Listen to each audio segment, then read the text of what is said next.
Agonist and antagonist muscles explained by Nolan Carruthers. Part 1. Definitions. An antagonistic pair is two muscles that have opposite functions, so as one muscle contracts, the other lengthens and relaxes. The agonist muscle is the muscle primarily responsible for the movement of a body part. The agonist muscle contracts to move a body part and contracts, causing the antagonist to lengthen. An example of an agonist muscle is the biceps brachii while performing a bicep curl.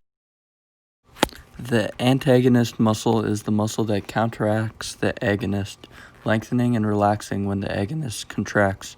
An example of an antagonist muscle is the triceps brachii while performing a bicep curl.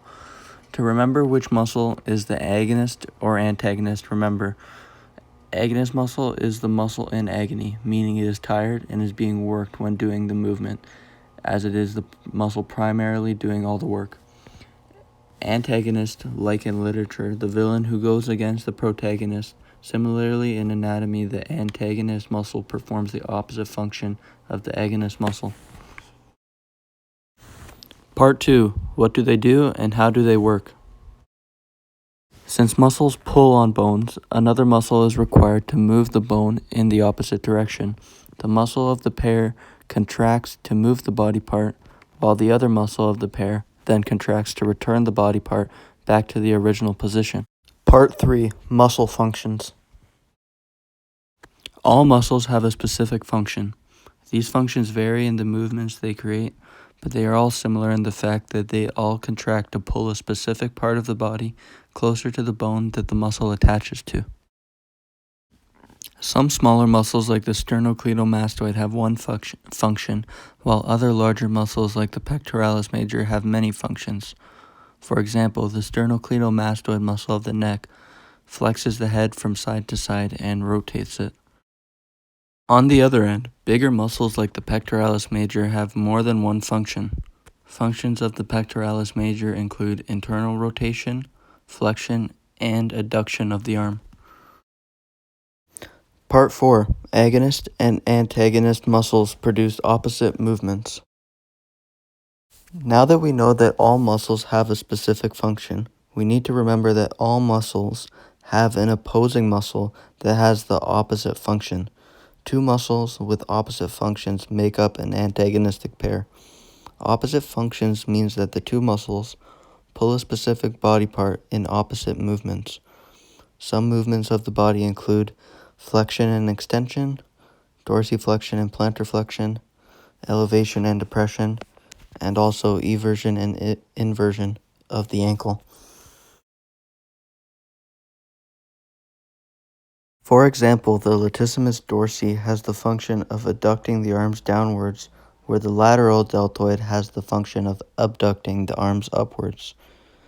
In this example, the latissimus dorsi causes the adducting movement of the arm, and the lateral deltoid produces the arm to do the opposite movement, which is abduction of the arm.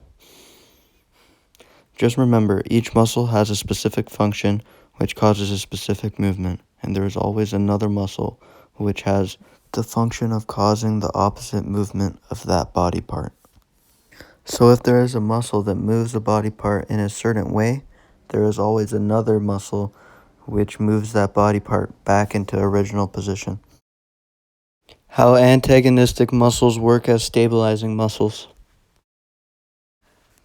When the agonist muscle is the prime/main muscle engaged in a movement, the antagonist muscle also has a role.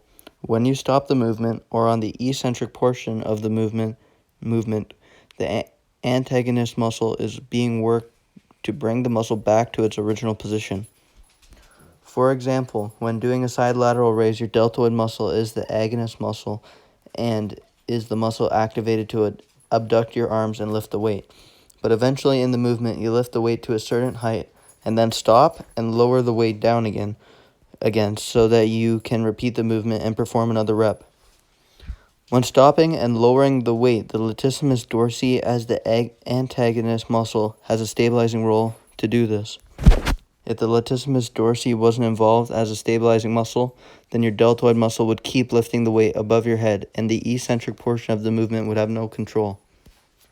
Also, complex movements such as running and swimming involve many muscles acting as agonist and antagonist muscles throughout the movement, as well as stabilizers at various points during the movement.